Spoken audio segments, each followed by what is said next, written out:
সালটা 1977। প্রাচ্য পাশ্চাত্যের সঙ্গীতের মেলবন্ধন ঘটিয়ে যাত্রা শুরু করেছিল ফিউশন ব্যান্ড শক্তি। 50 বছর পেরিয়ে রবিবার গ্র্যামির মঞ্চে সম্মানিত হল তারা।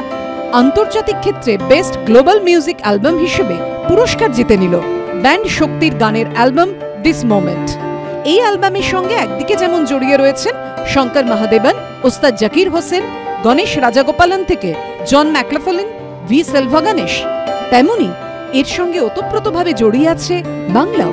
বেঙ্গালুরুর বাসিন্দা প্রবাসী বাঙালি অর্ক বসু, কলকাতার উর্মি ভঞ্জ ও গোয়ার মৃণালিনী দিস মোমেন্টের অ্যালবাম ডিজাইনে অংশ নেন 3 বঙ্গ সন্তান। ছোটবেলা থেকেই গানের প্রতি ঝোঁক। বর্তমানে এক অ্যাডভার্টাইজিং কোম্পানির কর্ণধার অর্কর কাছে 2022 সালে যখন এই সুযোগ এসেছিল তখন যেন হাতে চাঁদ পেয়েছিলেন।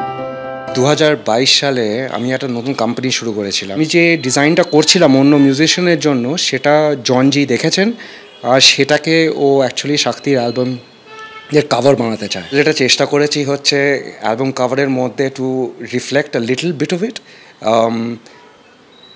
একটা ওদের গানের মধ্যে একটা জয় আছে, একটা ন্যাচারাল ইন্টেলিজেন্স রয়েছে, একটা ব্রিজ কানেক্টিং টু ব্যাঙ্কস।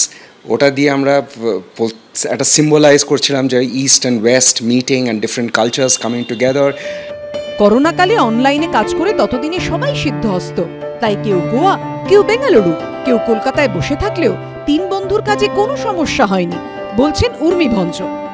তার আগেই প্যান্ডেমিকটা হয়েছিল যে একদম একা একা বসে সবাইকার সঙ্গে জুম, হোয়াটসঅ্যাপ, ভিডিও কল এইভাবে কাজ করা। সো ওটা থেকে বেরিয়ে এসেও ইট ওয়াজন্ট খুব একটা আমাদের অসুবিধে হয়নি। আমাদের অনেকটাই অভ্যেস হয়ে গেছিলো এই নতুনভাবে কাজ করা, যে আমি আছি কলকাতায়, অর্ক আছে ব্যাঙ্গালোর, মৃণালিনী আছে গোয়াতে, আর Shouvik who is the producer উনি ছিলেন নর্থ ক্যারোলাইনাতে। কিন্তু কোনো অসুবিধা হয়নি। এখন thanks to the internet work প্রসেসটা খুব স্মুথলি হয়েছে। শুধু ডিজাইনেই নয়, অ্যাবস্ট্রাক্ট লজিক্স নামে যে company this moment album launch করেছে তার কর্ণধারও এক বঙ্গ সন্তান শৌভিক দত্ত। বর্তমানে তিনি নর্থ ক্যারোলিনের বাসিন্দা।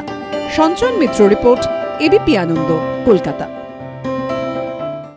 সত্য অন্তহীন, সত্যের খোঁজও তাই, সত্য সন্ধানে তাই আমরা অক্লান্ত, অকুতভয়। এবিপি আনন্দ নতুন ভাবনার প্রতীক, যা মনে মুক্ত, তথ্যে যুক্ত এবং যাবতীয় সীমানার বাঁধন থেকে মুক্ত।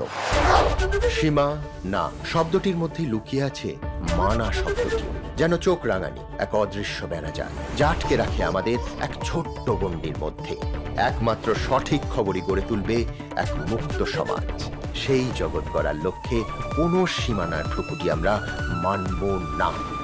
এবিপি আনন্দ এগিয়ে থাকে, এগিয়ে রাখে।